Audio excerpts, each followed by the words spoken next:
What is up, wrestling fans? Welcome to another Pay-Per-Viewpoint edition of the Smark Out Moment Smack Talk podcast. I'm your host, as always, Tony Mango. Joining me on the panel, Robert DeFelice. I am not Callum Wiggins. No, you're not Callum Wiggins. I don't know why you went with that, but okay. I don't know either. I was trying to be funny. Like, let's have a good time here. Yeah, let's pass it around. You were also not. Then I just started naming other people that have been on there before. I'm not Peyton. I'm not Drew White. I am Robert, please. Oh, and this is not TLC. This is Extreme Rules. So at least TLC didn't get moved to this night. It's moved somewhere else on the card, on the schedule. And they actually didn't even put that up on the little preview thing that they had tonight, that commercial. I didn't remember seeing it, TLC on that. They just, they showed it at the end. At the very end, when they ran through all the pay-per-views again, they put it after Survivor Series. Oh, okay. Well, yeah, that seems like December now. And they didn't say anything about Clash of Champions, so then that does seem like they really pulled that. Not that bad. But bizarre. Very bizarre. I still think Survivor Series should be called Bragging Rights plus Clash of Champions. You know, it's basically what it is at this point. That's another topic. Well, you can't mess with history. Yeah. Was that actually news that happened over the past couple of days for the hot tags, or is that last week's hot tags? That was hot tags for this week. Huh. Okay. I don't even have that on my notes. You'll hear about this a little bit more tomorrow, I guess, everybody. Anyway, Extreme Rules. That's what we're talking about here. We're going to run down the pay-per-view, talk about what we liked, what we didn't like, and everything else along the way. Starting out with the kickoff. The pre-show was a typical hour long. I have 0 notes down for it other than the matches themselves. And I know that they had the typical kind of panel and they did that kind of thing, but I don't remember there being any standout, like, extra things. Were there? So the note I have is Finn Balor was invited onto the panel, and he said the line, "If being enemies with Stephanie means getting back in the Universal title picture, then Stephanie is my enemy." Leading me to believe that maybe Balor will be a leading force on Monday Night Raw, now that it looks like they're finally moving towards getting a permanent Universal Champion. Yeah, there was 2 things that happened throughout the night where Kurt Angle said, all right, if Brock Lesnar doesn't show up on Raw tomorrow, I'm stripping him of the title. It's like, okay, finally, they're doing something here. But, of course, it seems like it's spilled to SummerSlam. He said that he can either show up tomorrow or agree to terms of his next defense, or you're getting stripped of the title, which means that tomorrow we will know something for sure about Brock Lesnar. Or they'll dance around it all fucking night. I mean, even if they dance around it and they go, hey, guess what? He's defending against Lashley and Reigns at SummerSlam. At least we know he's defending it at SummerSlam. Oh, I don't even know if that's going to be the case. I could totally see them being in a scenario where they're like, all right, if he doesn't appear by the end of the night, and then something happens where like somebody jumps Kurt Angle, and then it's like, oh, well, he's not there to actually say that Kurt Angle, or that Brock Lesnar wasn't there, and that kind of bullshit. Like, they could really do something like that. No, Tony, we're moving towards positive things. You're I'm gonna take us into the realistic side of things, where I can't trust WWE anymore. I've got You've got trust issues, you know, and trust issues, buyer's remorse. Probably well deserved. But I'm kind of getting my hopes up for Brock Lesnar showing up, and maybe Braun Strowman just cashes in tomorrow night. Oh, I totally would love that. I would even be okay with that, even in the sense of not having that, like, the title change template already up. Like, fuck it. All right, do it. Yeah, I don't really have anything else, anything pre-show wise. Well, they did the 2 matches.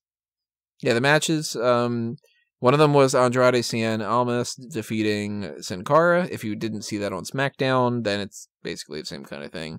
Which is finding very curious, because why did they wait? And they didn't do this match on the Money in the Bank card, which would have made sense because they were building it around that time. They purposely stalled and stretched it out as long as they could. Did it on SmackDown this week just to do it on the pre-show. Why wouldn't they have just done it on the pre-show? Well, apparently Sin Cara was battling some kind of injury. Huh. I thought that this was just like them not knowing what the hell to do. Me too, but it turns out he was battling some kind of injury that they mentioned during the match itself. And Corey Graves had such a good line on commentary because we're about a minute into the match, and I guess the story they were telling was Sin Cara was really helping Almas in Mexico, and he was a great trainer to him. And Corey just goes, listen, the guy never takes off his mask. For all we know, this is a completely different Sin Cara than the one that helped Almas along in Mexico. And they just kind of laughed and moved on, and I thought that was hilarious. Maybe it is. I mean, we've had two Sin Caras. I think it is. I think this is probably a story where maybe Mystico helped Almas, because I know he was a bigger deal in Mexico. I don't know who Unico was in Mexico, but, you never know. I just thought that was very funny. Although at this point it would get really too confusing when it comes with the different colors, because we'd have Sin Cara Negro, Sin Cara Azul, Sin Cara Tie-Dye, I guess today is the Sin Cara. Yeah, I don't like the new gear, and I don't like the new mask either. Nah. I do like the little thing with Almas wearing the mask and stuff, though. I like that. The temporary mask that he takes off at the beginning of the match, or beginning of his entrance. Zelina Vega. Thumbs up. Make a case for the tournament. Yeah. Strong case. Which, by the way, everybody, if you have not checked out the tournament, the Sexiest WWE Superstars tournament is currently on round 4, the semifinals. So I went ahead and I did that last night to schedule that. We're on the final 2 matches of those things, so go ahead and vote as soon as you can. We'll break those down, I don't know, some point on Thursday probably, or so, along with the mailbag. So you'll hear our opinions about that coming up, but go ahead and vote as soon as you can. Do you want this feud with Almas and Sin Cara to continue much further than this, or are you okay with it being I think they got the point across that Almas is here. He's great. Zelina's great. Sin Cara served his purpose. Now, hopefully, we can get something meaningful going for Almas, and it's not like, well, he's kind of wasting away on the undercard because we don't have anything for him. Only wrestling on live events and stuff. Yep. Yeah. The other match on the pre-show was the tables match between the New Day and SAnitY. SAnitY wins that one. Hold on, before we get there, we had a really awkward Shinsuke Nakamura segment where you. That was great. To that? I forgot about that. That was great. With him just pretending like he had a bad connection and just smiling awkwardly and being heel Shinsuke Nakamura. I liked it. And then when he called Sam Roberts a clown, and then he tells Booker T, yes, artist to artist, we have good match. And it was just like, okay, that was Shinsuke Nakamura, everybody. Thumbs up. I liked it. And the great Dolph Ziggler promo, but we can always get more into Ziggler later on. I liked how when Booker T was like, you're back in my Fave 5, and he's like, that would mean a lot to some people. And I mean that. That means a lot to some people back there. The match itself, the SAnitY tables match, SAnitY wins, elbow drop from Eric Young through the table with Kofi Kingston. I like the biting. Bad. Yeah, the biting was kind of fun. The match itself wasn't all that bad, but it could have been more entertaining, I think. The spot that really stood out to me was it looked like they were going to do a Tower of Doom with 5 guys, and New Day actually gets 2 members of SAnitY up in a powerbomb position, and Kofi does like this double foot stomp off of their powerbomb position. It just looked really cool. Like, Kofi is so underrated, and I love him. Yeah, I've always been a big fan of Kofi.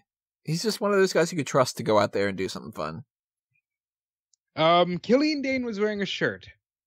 Smart choice. And I really hope that this isn't a thing like Owens where, management's like, you're too fat. Don't show your stomach. I hope it's not like that. I think it's more the back hair than anything else. Anything else for the pre-show? Yeah. So the New Day, all they do is talk about pancakes and cereal. Why are they not called the Breakfast Club? I think that they need to add a couple more people into the mix because they've got the Smark guy, and they've got like, I guess you can kind of say like the weird one is Big E, so he's like the Ali Sheedy, but he's not like a goth or anything. Well, you've got Brian. Not Brian. Byron can be the quirky guy who brought a flare gun to school. Who's gonna be Judd Nelson though? Booker T. Sure, why not? All right, I'm down for this. New stable. And then the last thing they showed was Ronda Rousey coming into the building, and I don't appreciate this. Ronda Rousey is not a real fan. She didn't even bother to watch the pre-show. Who was the woman that was next to her? I don't know. She's been with her through a lot of things. They show her a lot when she's doing like backstage stuff. Maybe that's her sister-in-law or sister or something. I don't know. Maybe, yeah, because her husband was there. But I don't remember her being anybody like, so I don't remember them saying anything of being like, oh, that's MMA so-and-so. They did not acknowledge her at all, so she must be just a close personal family friend or family member. Makes sense. The Raw Tag Team Championship match was the opener of the card beyond the pre-show, the Deleters of Worlds against the B Team. And as we were talking about before, that this was a possibility, the B Team have been more over than Matt Hardy and Wyatt recently. And they win the titles.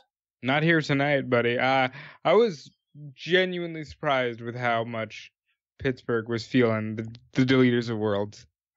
Regularly speaking, though, they haven't been getting as good of a reaction. No, Hardy and Wyatt are dumb. All the novelty and entertainment that both gimmicks once provided for me is completely dead. Like, I love both guys, but this is dumb. I'm really hoping with the way that it ended that we kind of get back on track with Bray Wyatt. You know what the sad part about this is, though? Normally when tag titles change hands and there's a chance that we can get like some kind of a feud out of it or something like that, I start thinking of like potentials of where I'd like to see these people go. And for the most part with Bray Wyatt and Matt Hardy, I kind of just don't want to see them do anything for a while. Like, I don't want to see them go over to SmackDown, or I don't want to see a feud between the two anymore. I don't want to see them continue to fight for the tag titles. I kind of just want them both to sort of go away for a couple months. I mean, this is going to sound horrible, but an injury, especially to Wyatt, would really help him right now. Like, yeah, it would stop him from being lost in the shuffle at the very least. Yeah, just going away and coming back as Bray Wyatt, the Eater of Worlds, and maybe even, getting back together with the Bludgeon Brothers would be just the best thing they could do for him. By the way, they're really good too, and we'll talk about them in a bit, but I know you didn't watch the post show, and the B Team ended the post show, and they were hysterical. They're celebrating, and they're like, "Oh, what are we gonna do now? Oh, I want to go to Disney World. I have kids." This is Curtis Axel. I have kids. Let's go to Disney World. And Bo Dallas says, "We're gonna get wings, but we're not gonna get them hot because I don't like them hot, and we're already hot. We're gonna get them mild. We're gonna get them mild. We're gonna get wings." It's just the greatest. Like, that this isn't gonna go any further, but this is just so funny. What do you think the over-under is that they lose the titles on Monday? Knowing WWE, I would not be surprised. If Ambrose is ready to go, I wouldn't be surprised if Rollins and Ambrose take out the B Team tomorrow. If not them, then I wouldn't be surprised if the Revival took out the B Team or the Authors of Pain. I don't see them having it for long, but I could be wrong. Yeah, I think AOP's getting those belts before SummerSlam. So, I mean, it could happen tomorrow. It could be one of those things where they go, okay, well, we're going to have a rematch from last night because the Leaders of Worlds want their rematch, and the B Team retains, and then it's like 2 weeks from now or so is when they drop the titles. But I can't imagine the B Team holding those belts, not even necessarily going into SummerSlam, let alone if they do. I can't see them defending it at SummerSlam, Like, they'll be on the pre-show with Pride. That, yeah. that kind of a scenario works. But maybe they do actually invest in them. Maybe it's one of those things where it's like the pre-show of SummerSlam is like the B Team versus the Revival versus Titus Worldwide versus the Ascension or Slater and Rhino. Dude, I would love to see the Ascension get a shot to be something serious again in 2018. Yeah, it's just not gonna happen. Well, with Breezango out of the picture, and now that they don't have anyone to be sidekicks to, maybe they will be. Were they still doing the sidekick thing? I haven't seen Fashion Files in a long time. I have no Actually, clue. shit, are they still doing Fashion Files? They weren't. They're not now that he's out. Yeah, I don't remember the last time I had seen one of them, though. A couple of months. I'm also waiting for a return to Prince Pretty, but that's another story. Yeah. So, B Team wins the titles. Decent way to kick off the night. Finn Balor versus Baron Corbin follows that up. Balor wins by pinfall. The one that followed that up wasn't the SmackDown Women's title? Nope. Oh. Alright, I have my matches mixed up. But this match was exactly what you would expect it to be. I do have some notes here.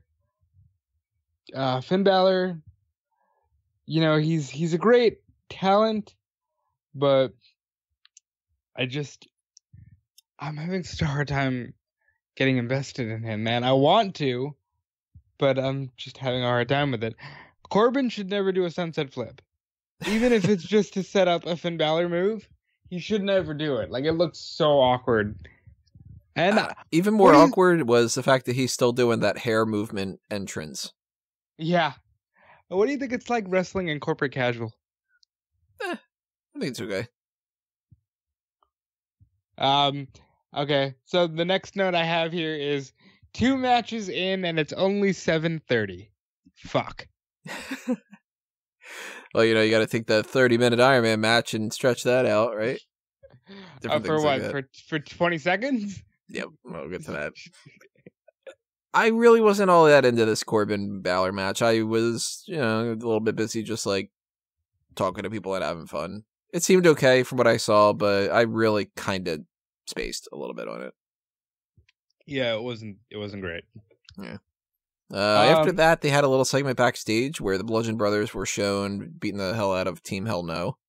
So we'll get into that a little bit later on as a negative in my mind. Then they had a SummerSlam commercial, and it was memes. The SummerSlam commercial is a take on memes, and I don't know how I feel about that. I didn't see it, actually. What was it like? It was just like generic, picture, top text, bottom text style memes. And it was like that feeling when SummerSlam's around the corner, and then it's just, that generic text that says woo. And it was so, hey, we're trying to be hip and cool. How do you do, fellow kids? And I didn't like it. But no mention of Lesnar. Well, I guess that's playing it safe. Like there was Bliss was mentioned, Rollins was featured, no mention of Lesnar. I'll have to check that out a little bit later and see if that's anything stands out to me, but I'm not surprised to hear that there's no Lesnar there. I mean, that is kind of part of the story, right? Right. So at this point, if they start advertising him as being like, oh, how he's going to pop up at SummerSlam, and then Angle comes out the next night and he's like, we still don't know if he's going to pop up at SummerSlam, then it'll be like, look at the promo, Kurt, So that doesn't shock me too much. That's when we went into the SmackDown Women's Championship match. The stipulation for this one was that James Ellsworth was going to be hanging from a shark cage, which he only did for a few minutes. Kind of defeated the purpose of it. All right. Everybody hated this match. Yep. I talked to some people from WrestleZone. I talked to some other people. I was genuinely entertained by the nonsense of James Ellsworth. I guess because I went into this match with zero expectations except one, and it turned out to not be true. I expected Asuka to win, but she didn't. And I just want to shout out Callum here because he asked us, Can somebody please explain why they're so determined to bury Asuka in less than a year? And I don't know. I like Asuka at this point. What is she gonna do? Wrestle men? She's been beating up, the guys more than the women on SmackDown. So maybe she's gonna wrestle Nakamura at SummerSlam. Who knows? It really is kind of a shitty situation for Asuka. Freddie dropped a comment in the comment section on the website just saying Asuka's done. And it's like, you know what? Really? It kind of feels like that because she lost at WrestleMania, which was like, okay, she didn't need to lose to Charlotte. It wasn't like Charlotte needed it. It wasn't like that led to anything in particular because it wasn't like, that kind of the situation with like Nakamura. Nakamura loses at WrestleMania and he turns heel. Asuka loses and nothing. Then she loses the tag team match. She said congratulations. Yeah, then she acted happy about it practically. Yeah. Then she loses the tag team match, which is like, okay, all right, she lost another thing, but you can at least argue that she didn't take the pinfall. It was a tag team match. She'll get back on track. And she loses to Carmella.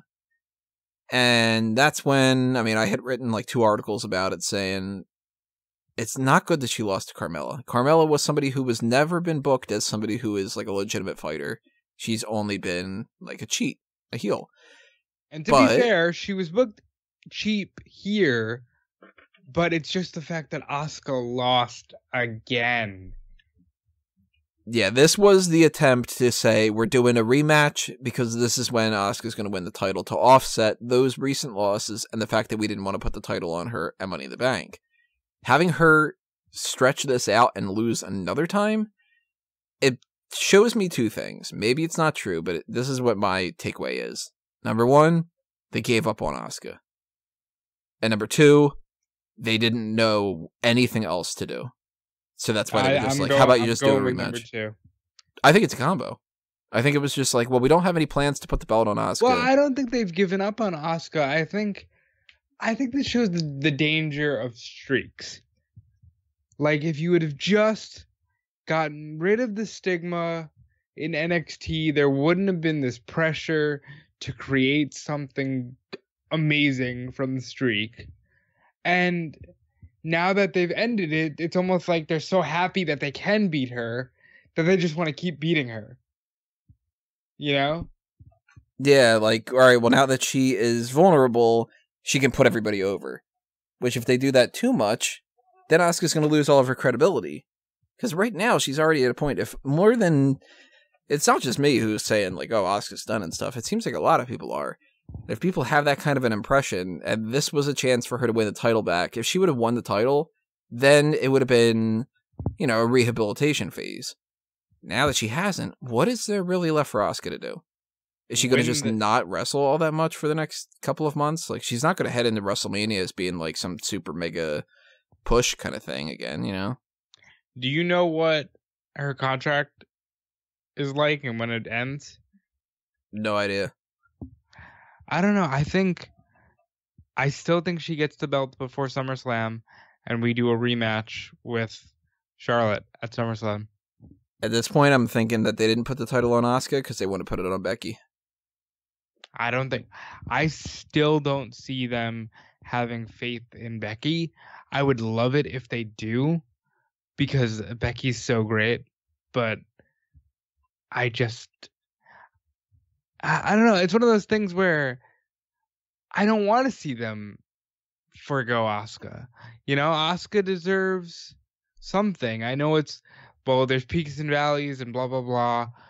But if you're not careful, Asuka can become a Ziggler. And yes, Ziggler's on a high right now, but it wasn't all that long ago that I would say Dolph Ziggler and everybody would groan. Mm-hmm. And I don't want that for Asuka. Here's another thing that's kind of bugging me about the Asuka thing. I was thinking that if Asuka won and she held the title for a while, whatever, she could go into WrestleMania as a heel or a babyface, technically. And I don't know who she would fight, but that's also another problem. I don't think that the SmackDown women's roster right now has a lot of options for something.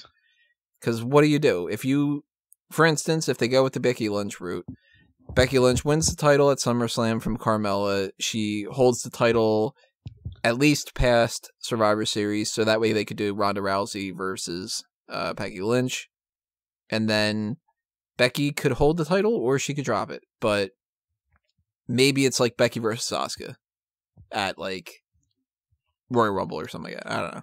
Maybe Asuka's turned heel, maybe Becky's turned heel in the process, whatever the case may be. You rule out those two necessarily. I don't think that that's really even a WrestleMania feud, but Asuka versus Billie Kay, no. Becky versus Billie Kay, no. Same thing with Peyton Royce, same thing with Lana, same thing with Mandy Rose, same thing with Sonya Deville, same thing with Tamina, same thing with Naomi. There isn't really anything Deville on there. Is somebody that they can build to something great. I think that they're past that point. I think that would take a long time and a lot of luck.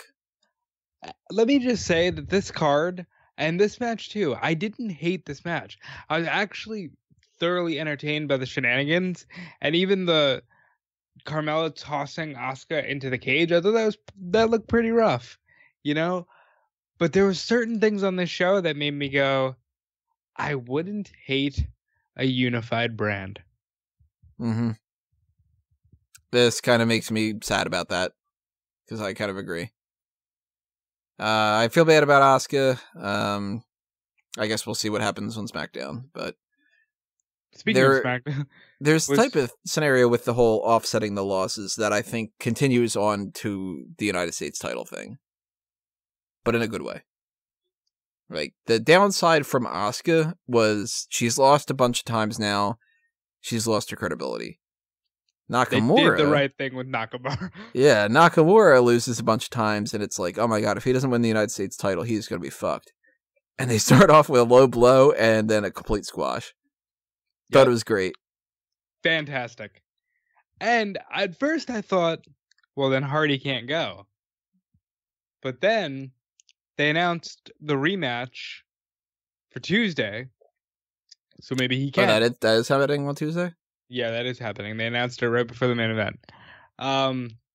So that is going to happen, but then there's the Randy Orton thing.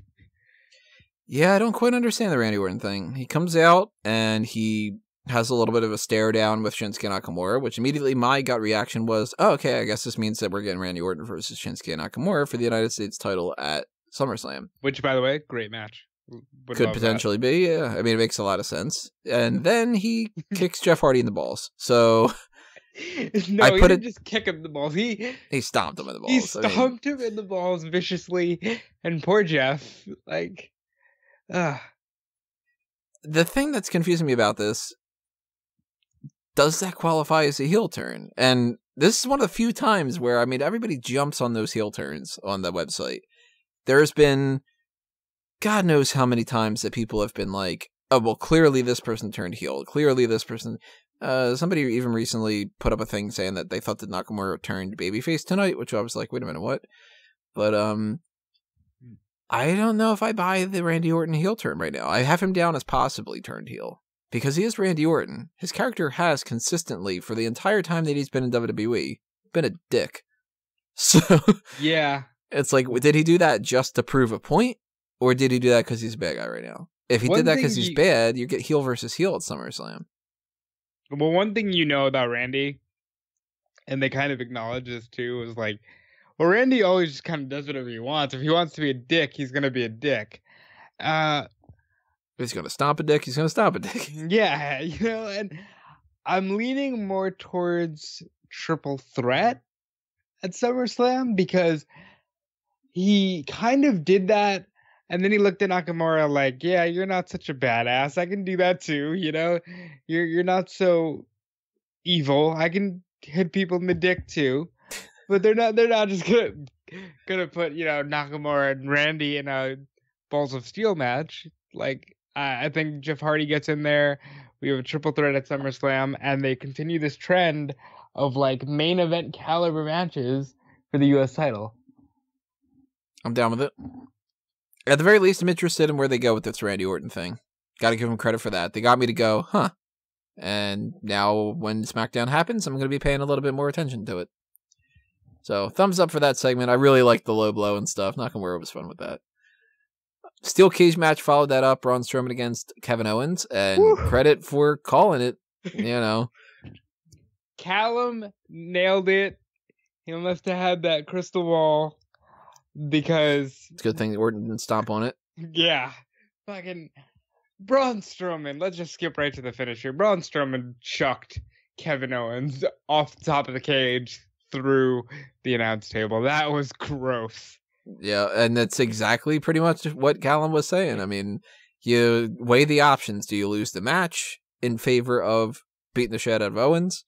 Or do you bring it back in and potentially lose later or whatever like that? Then it just goes, I'm Braun Strowman, fuck it, I'm just going to toss you. And I loved it. Thought it was great. It was more vicious because I think Callum was pitching it like, you know, Owens is halfway out, he's dangling, and Strowman just lets him drop. No, Strowman stood up on top of this cage and choke slammed him with a toss through the English announce table.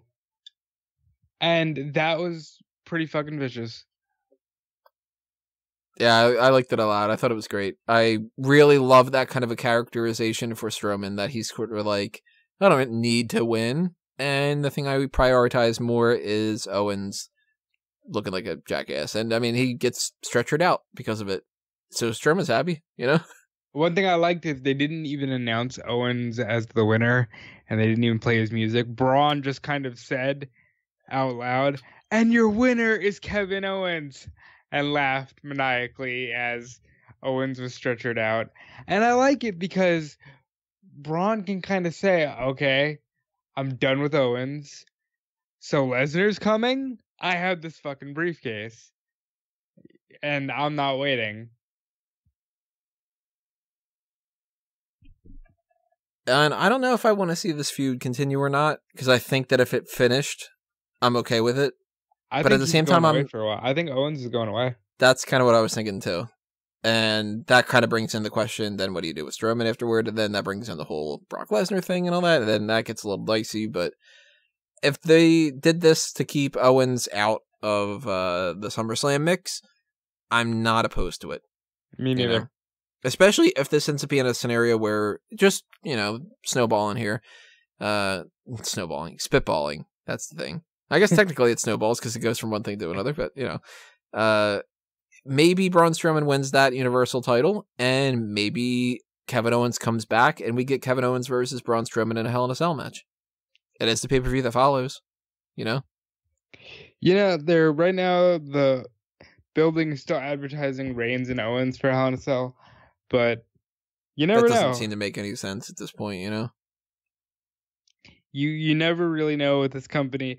I'm just glad that they did something that helped build a character. One thing I'll say, this show had a lot of moments. It kind of was a moment by moment show. Like, this was, you know, I've been listening to a lot of Bruce Pritchard's podcasts and stuff, so that he's been mentioning some terms that I'm sure get thrown around backstage. Probably not as much anymore, but like that Pat Patterson likes to say, give them all the gaga. Yeah. There's a lot of gaga in this. There's a lot of gaga on this show. I mean, Lady Gaga, no, it's a different story. This is actually past the Nakamura segment. I had 4 matches in, and it's only been an hour. Remind me again why they couldn't do an hour-long Iron Man match? And, that's a good point. Yeah. What happened after this? This was the SmackDown tag titles. Speaking of all the Gaga and stuff, the Team Hell No get attacked earlier in the night, and then instead of both of them coming out for the tag title match, it's just Daniel Bryan against the Bludgeon Brothers. Until Kane does show up, but he's got a boot on. Bad mistake. I think that this ruined everything. This could have been a lot more fun. They did the injury angle. That hindered what Bryan could do. It hindered what Kane could do. The handicap thing didn't work for me. I just didn't like it. I think that they really dropped the ball with this. Yeah, I agree. I just kind of wrote, surprising, Bryan's return is really meh sometimes. Like, this is one of those things where it's like, you have Daniel fucking Bryan. And yes, I know you don't just hotshot people to the top, but you kind of had the one thing that wasn't the world title that people were pretty interested in Bryan's career, and they just kind of said, okay, they're gonna get jumped, and there's not going to be anything of it because even though it's a handicap match, Kane's still going to show up, and nothing's going to come of that, and Bryan will eat a pinfall, and that's it. Like, it was just really weird. No Dr. Shelby segment? Missed opportunity there. Yeah, man, what the fuck? Like, I mean, if they have Dr. Shelby, and they've got this story with Sasha Banks and Bayley, and they've got Team Hell No, and they're going to be on a crossover thing, it's like, was there, like, you know, did Dr. Shelby, the guy himself playing the character, did he, like, have a family emergency and they couldn't do this? Or are they not going to continue the Sasha Banks and Bayley thing or something like that? Like, there has to be a reason why, other than just, oh, we didn't think about it. Because if you didn't think about it, it's like a whole staff of writers didn't think about this? I'd believe more that he had a family emergency and or a prior commitment. But you cannot tell me that wasn't at least thought of. But with the way they did this Team Hell No thing, maybe something else happened. I don't know. It was really weird. And I don't get it at all. I thought that they really dropped the ball with this. I don't know if you saw in the Triple Threat chat, I had penciled in, because I thought I was smart, well, Bryan was in a 2-on-1 situation, and then out came The Miz, and The Miz and Bryan are tag team champions. And they did not do that. Yeah, no Miz interference tonight either. Which I know that he was doing that the All-Star game, but it was earlier in the night, and it was in Washington, D.C., so it wasn't like he couldn't have taken a flight to Pittsburgh, you know? So I just kind of feel like they didn't check off anything. Like, you might as well not have even had Team Hell No. You might as well have had them against the Usos. They did check off one thing. The Bludgeon Brothers are fucking badasses. But I don't know if they're going to be consistent enough with the Bludgeon Brothers to make it mean anything. But they did establish, do not sleep on Harper and Rowan. They're kind of in that category of, I'm going to say Ziggler again, where at any point they can be such a legitimate threat, depending on how they want to use them. I don't know. I'm kind of thumbs down on them now. Yeah. I really sort of feel like by this point, they've had more than a couple of months, and they haven't shown me that they are anything other than the same Wyatt family people that they were. Well, because they are, and they should be in the Wyatt family, but they don't want to do that. But whatever. I'd like to see both of them get a repackaging, though. Well, they've tried several times with Harper and Rowan. It's weird. They came in as the Wyatt family. They split them up. Harper went on to kind of be this rough, redneck, hillbilly type of guy who was even doing some bidding for the Authority. Had a great ladder match with Ziggler.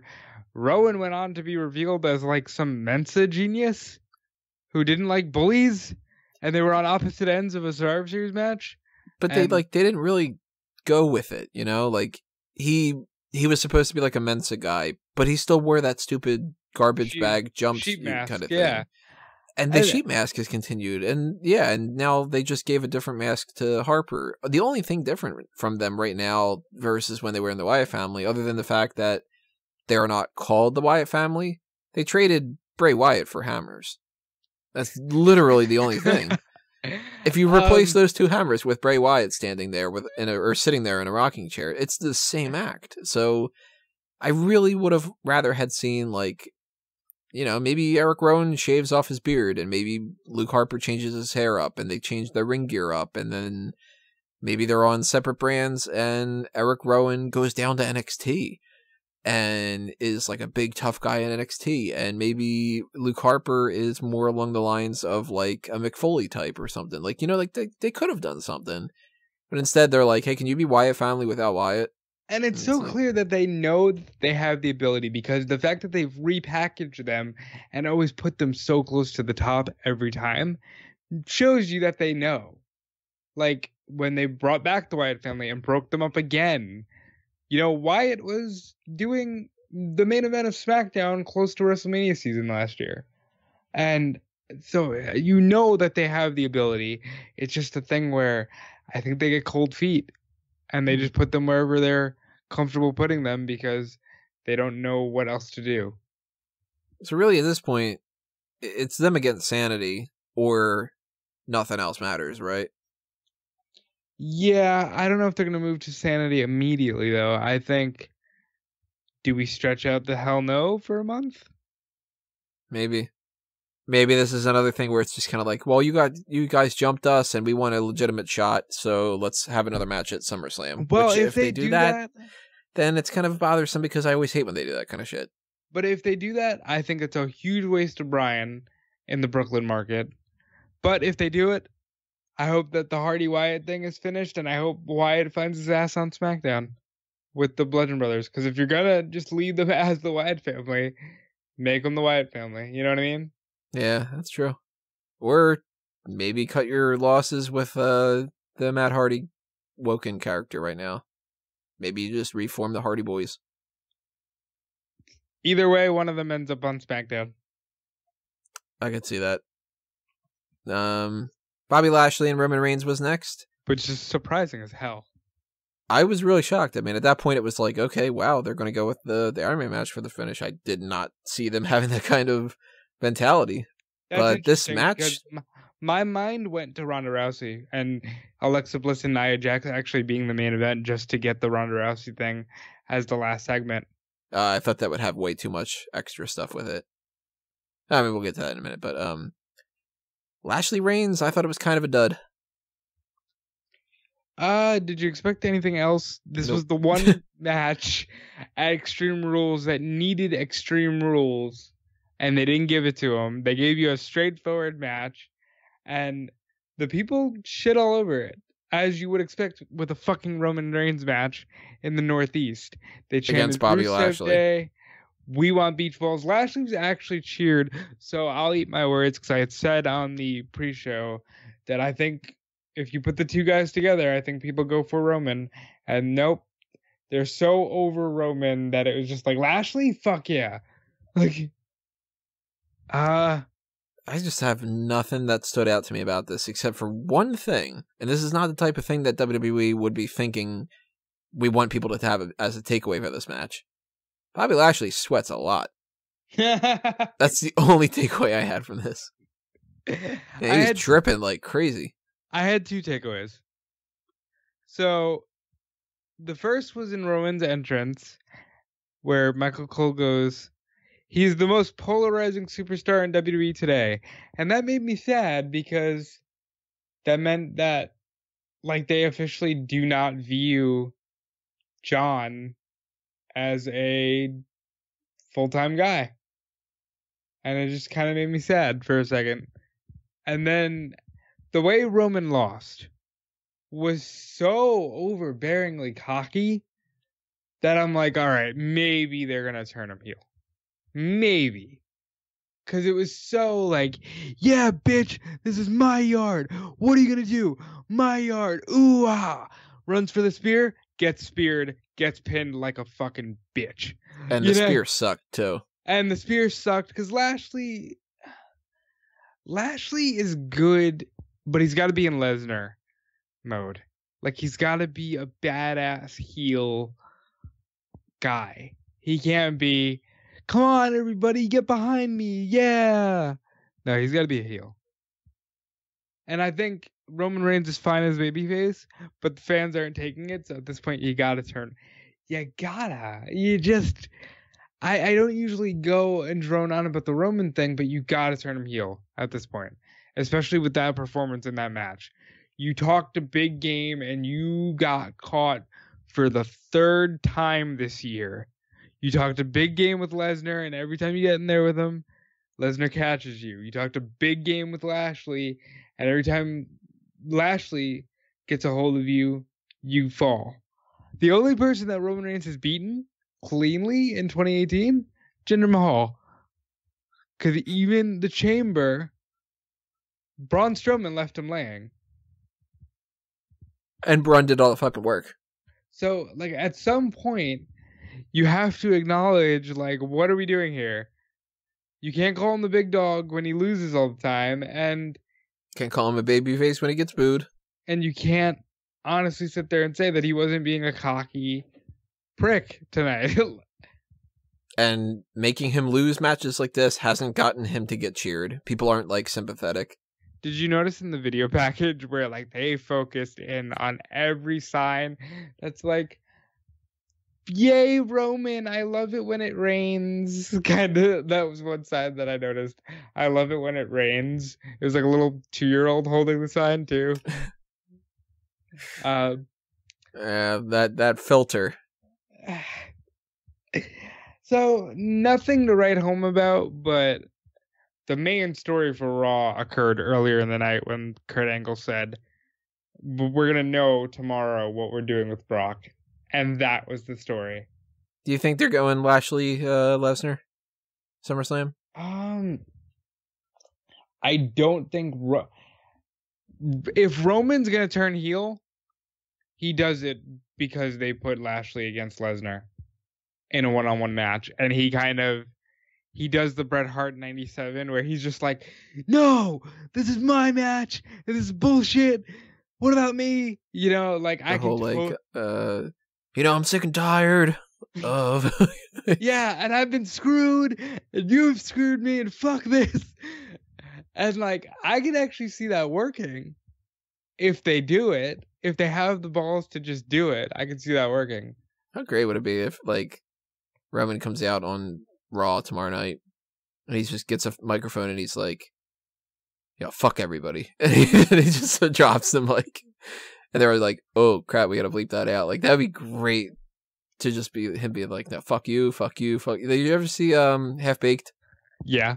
Where the guy quits and he's like, fuck you, fuck you, fuck you, you're cool, and fuck you, I'm out. Like, that kind of thing.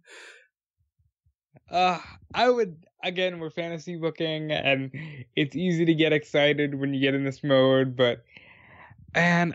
they need to do something with Roman, and all the pieces are in play. It's not even like we're being, armchair quarterbacks and hindsight's 2020. No, all the pieces are right in front of your face.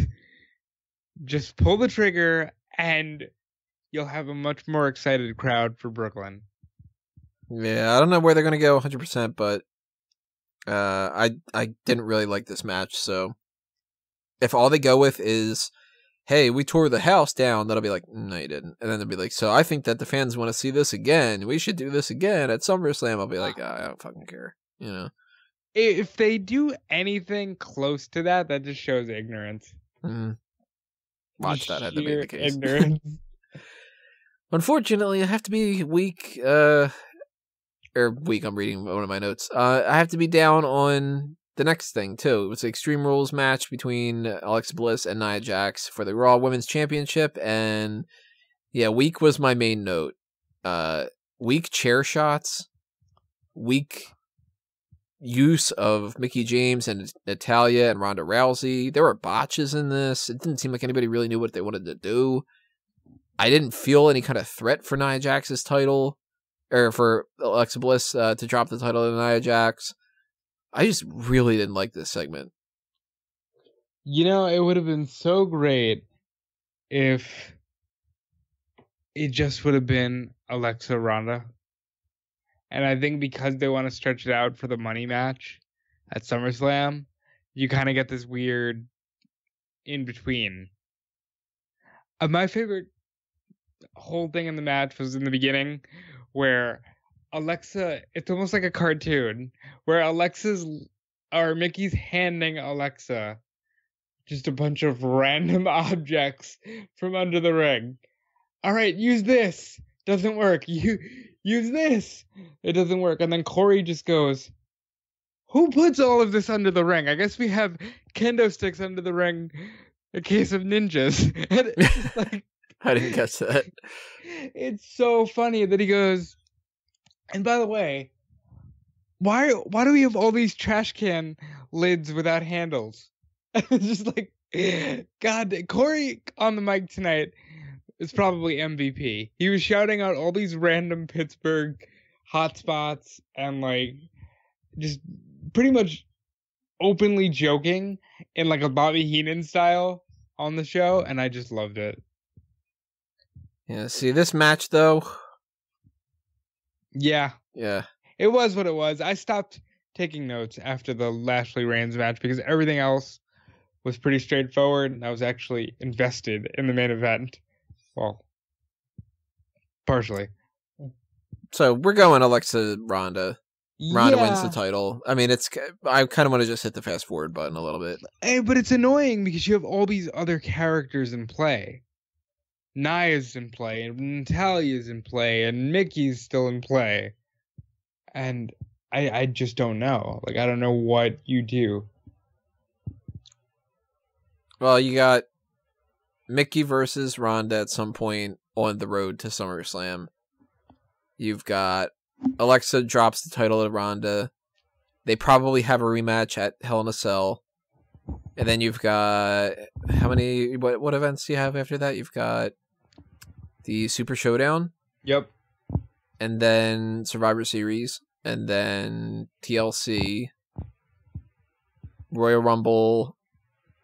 Elimination Chamber. Fastlane. WrestleMania. All right, take it easy. You're starting to like push us into the spring of 2019 already, and that's exactly. That's what I'm going with, because Ronda Rousey fights Alexa Bliss at SummerSlam and Hell in a Cell. Then she moves on to somebody else for the Super Showdown, Bayley or Sasha Banks maybe, and then she fights Becky Lynch if she wins the title from Carmella. She fights her at Survivor Series, and then you've got TLC. You go with the other one, either Bayley or Sasha. Then you go with maybe Natalya at the Royal Rumble. Charlotte wins the Royal Rumble. Then Ronda doesn't have to fight at Elimination Chamber or Fastlane. And if she does, she fights in a tag team match or something like that. This is a little controversial. Well, I guess because nobody else on the wrestling fan perspective is probably thinking about it. But the more I think about Ronda at WrestleMania, the more I just go, the money match, if she can go, and a lot of people might not be seeing it, is Ronda Nikki Bella. I think that's your best bet. Maybe not from an in-ring perspective, but from it's WrestleMania, get the most eyes on the product. You can tell a really good story with Ronda Rousey and Nikki Bella. And I would like to see them get there. I don't think they do. I honestly, you're talking about Ronda versus Mickey at some point going towards SummerSlam. I don't see her wrestling on Raw. Maybe not. At the very least, the live events, if she pops up, she will. Yeah, maybe she wrestles her at the like SummerSlam Showdown in Madison Square Garden or something. You think at this point that Ember Moon should just go over to SmackDown? Oh man, a lot again. Unified brand. A lot of girls are struggling right now.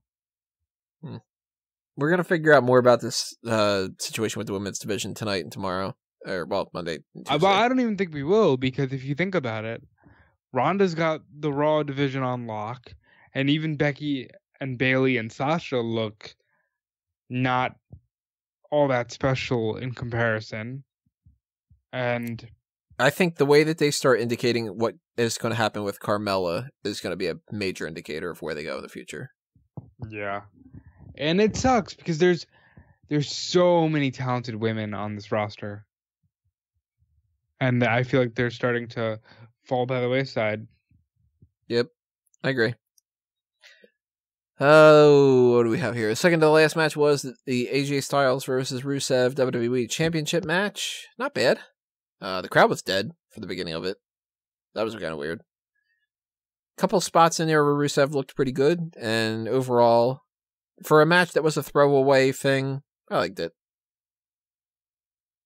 I don't know if I would really go with, like, having another match in the future. I think that's kind of a waste.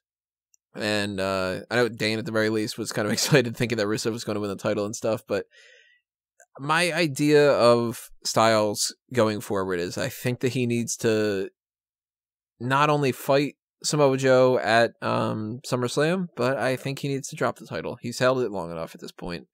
And Samoa Joe really, really needs that title just to kind of, legitimize him a little bit, because he hasn't done shit on the main roster. Joe wasn't even a part of this at all. This whole Extreme Rules thing goes by, and Joe does not factor in. They had that whole match with Ty Dillinger that was supposed to happen. Didn't even bother having it on the card.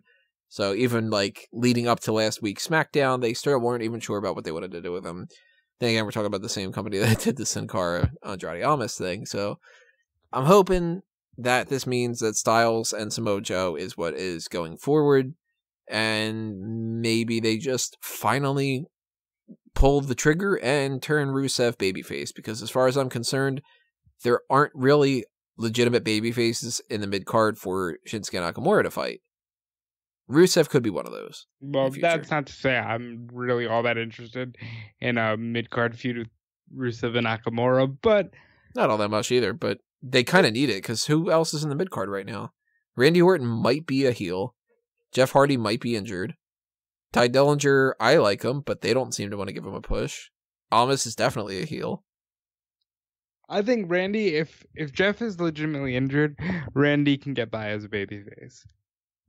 And it's like, oh, I did that because I'm the Viper and I do what I want, you know?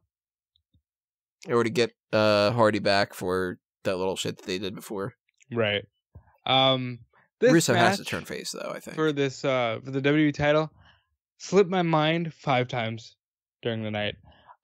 Not a second did I think that AJ Styles was going to lose this title. And Aiden English clearly cost Rusev the match accidentally, so they're clearly going to turn Rusev babyface, and they're going to move forward with that, which is great, but Rusev is still over as a meme, and I will say it every single time until he drops the fucking Rusev Day thing. Yeah, it's funny. It's funny to chant. I like saying, Happy Rusev Day, it's Rusev Day, but he's over as a meme, and that is what it is. And I'm really ready for AJ Styles to do something meaningful. And it has to be with Joe. Well, it doesn't have to be Joe, but Joe has to be a part of this movement to make him more serious.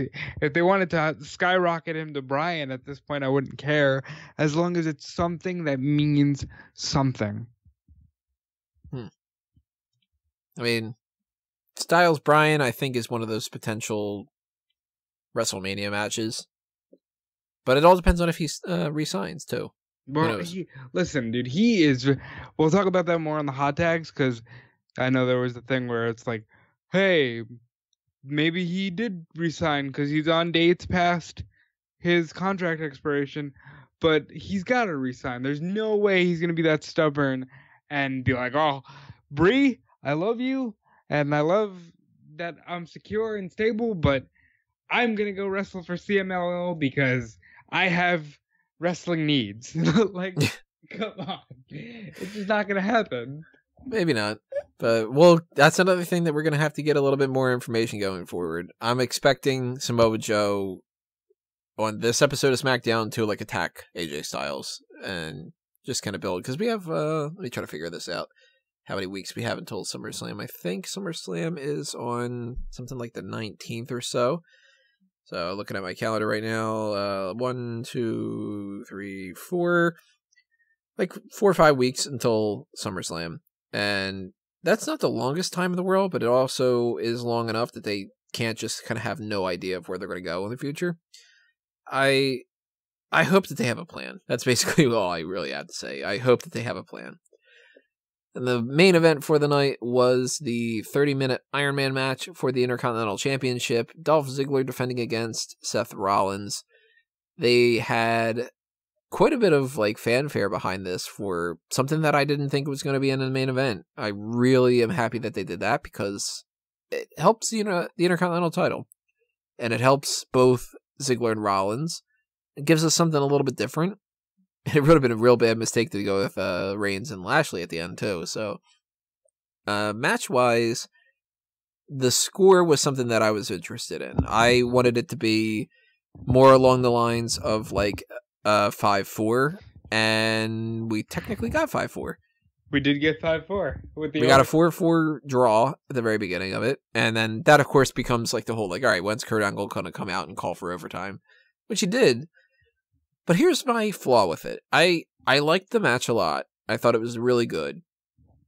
I thought that the sudden death thing was underwhelming. Yeah, because for those of you that didn't see it, Kurt Angle says, okay, we're going to do sudden death.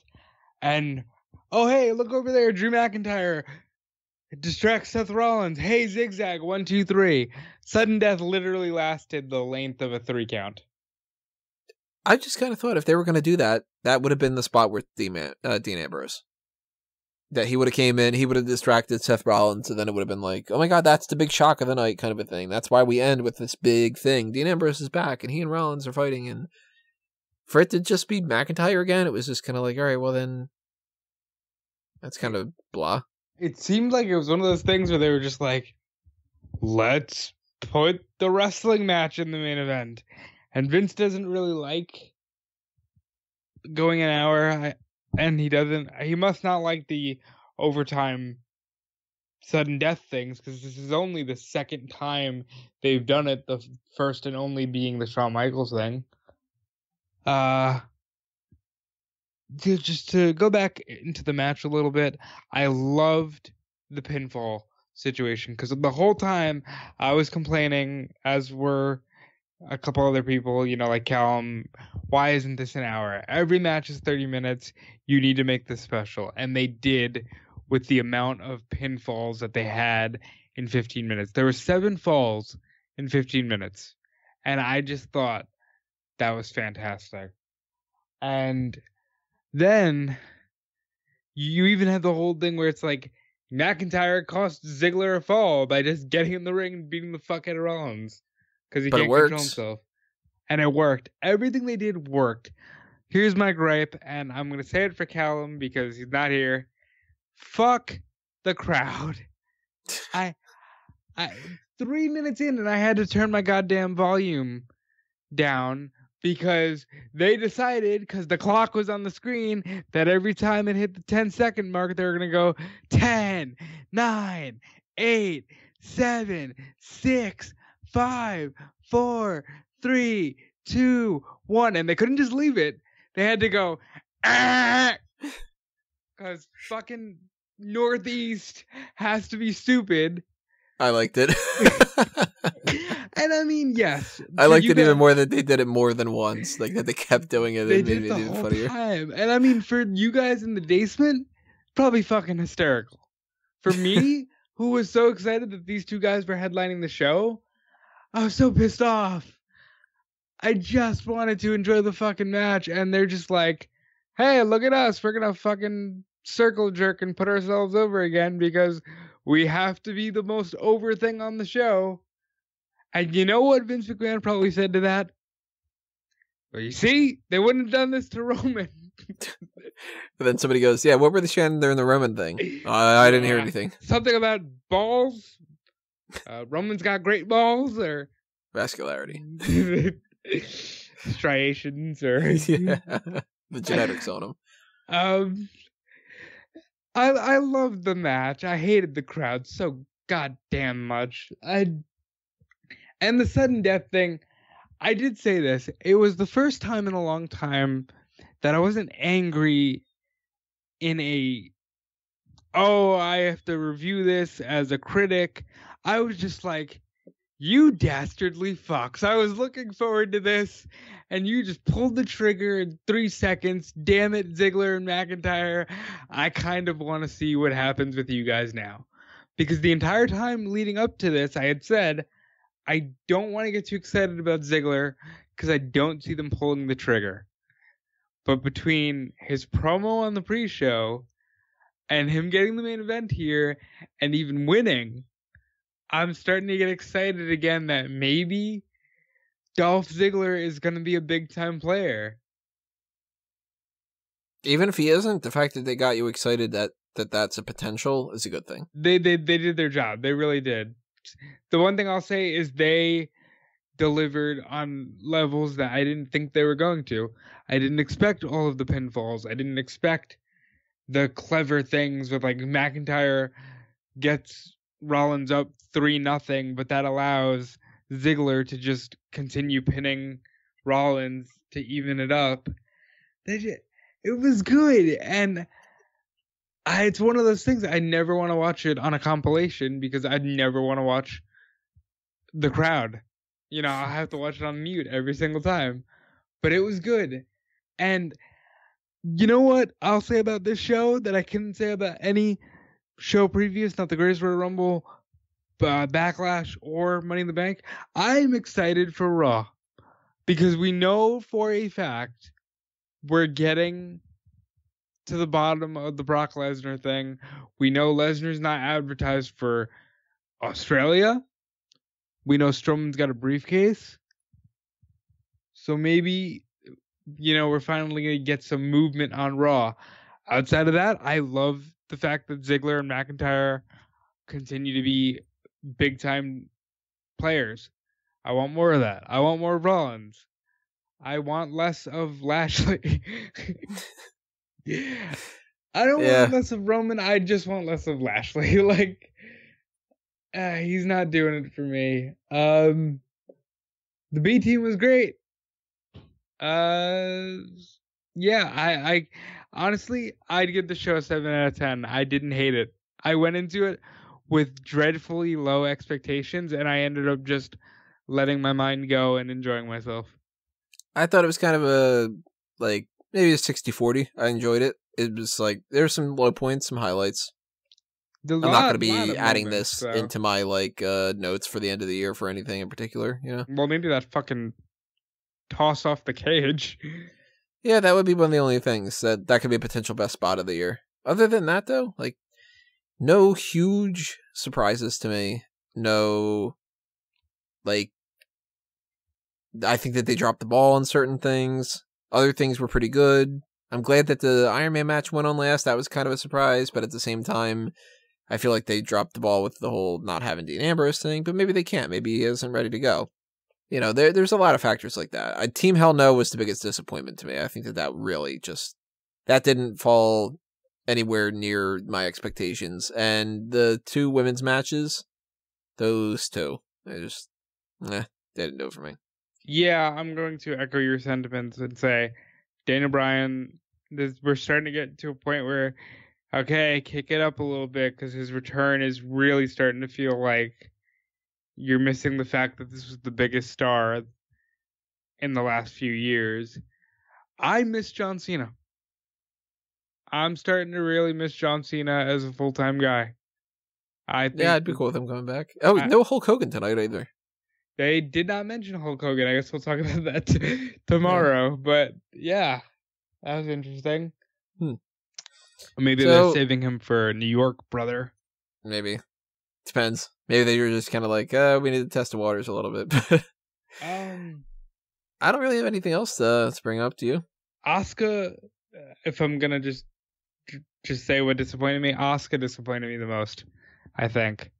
I'm so sad that she went from the biggest female and the winner of the female Royal Rumble to, okay, she's just another person on the card. And I'm ready for the Raw Women's Championship to be firmly in between Bayley and Sasha. I'm ready for it. I don't care. I don't care if people say we've seen it enough. I don't care. Bayley and Sasha will make that title so much more enjoyable for me. And here's hoping AJ Styles has a great match for SummerSlam. I kind of just, part of me doesn't want to watch Raw and SmackDown this week. Part of me thinks it's going to be a lot of filler. Nope, I think tomorrow night will mean something, and then the next 3 weeks will be filler. I don't know which one. I don't know. I don't like that. Yeah. We'll see, though. Per usual, of course, everybody, we will have the hot tags coming up later on tomorrow night after Monday Night Raw and after the Table for 3, which looks like it could be actually pretty good. Oh, yeah. The main event for this next episode, this next week, I should say, is going to be the mailbag. So I know some of you sent your questions in. If you haven't already, send them in as soon as you possibly can so we have time to kind of formulate them, get that template set up and everything, and pass the questions around to everybody else who's going to do it. And also stay tuned for the round 4 talk, the semifinals of the Sexiest WWE Superstars tournament. You've all disappointed me. Just saying. And I think that's all that we got going up. So keep all that in mind, everybody. And one of the ways that you can be aware of when we post those videos up on the channel is to subscribe on YouTube and ring the little bell for notifications. But you could also, especially if you're listening to on iTunes and Stitcher, you can also subscribe on Facebook and Twitter at SmarkOutMoment to be able to get the notifications there. SmarkOutMoment.com, of course, has an RSS feed that you can subscribe to get all the other notifications of the other things, like the weekly articles and any kind of extras that we put on top of that. We've got FanboysAnonymous.com for all the geek culture movie review type stuff. Don't know exactly what the next thing is for me on that one. At the very least, Mission Impossible is coming up, so that's kind of interesting. And didn't you want to see Isle of Dogs? No, not at all. I did just see the first Purge the other day, though. Oh. And I'm not going to do a movie review point of it, but if you like the second and the third Purge movies, you'll like this one. First one sucks. Any plugs you want to toss out? Follow WrestleZone for your daily wrestling news. That's what I do from noon Eastern to about 4 p.m. Tomorrow, we will have, well, I say we, I won't be in the live video of it, but Kevin Kellum will be doing an interview with Conrad Thompson on the WrestleZone live chat. He's going to chat him up on the live chat over at facebook.com/WrestleZone.com. So, go check that out. I believe it's Conrad on Monday, Double J Jeff Jarrett on Tuesday. So that's pretty cool. You can ask questions and be interactive. For me personally, I'll be doing the Triple Threat this week, so more talk about Extreme Rules. And then next week we'll be talking about the G1 Climax from New Japan Pro Wrestling.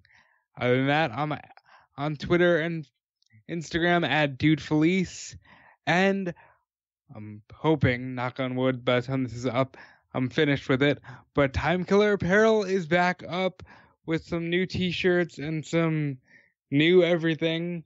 And I'm going to try to be doing more with that brand.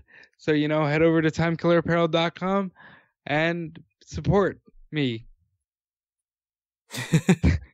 I was just thinking that there was like an extra little bit of that or something. There should have been, but and hey, you're not just supporting me. I have a shirt design up there that if you purchase it, 50% of the proceeds go to the Trevor Project, which is the leading provider of crisis intervention programs to the LGBT community. So, you're not just supporting me, you're supporting great causes, and all the love there helps greatly.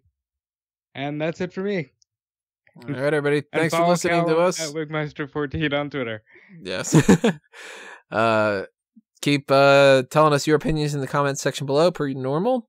And we will see you next time. Thanks for listening, everybody. This has been another Smark Out moment, and we are being counted out.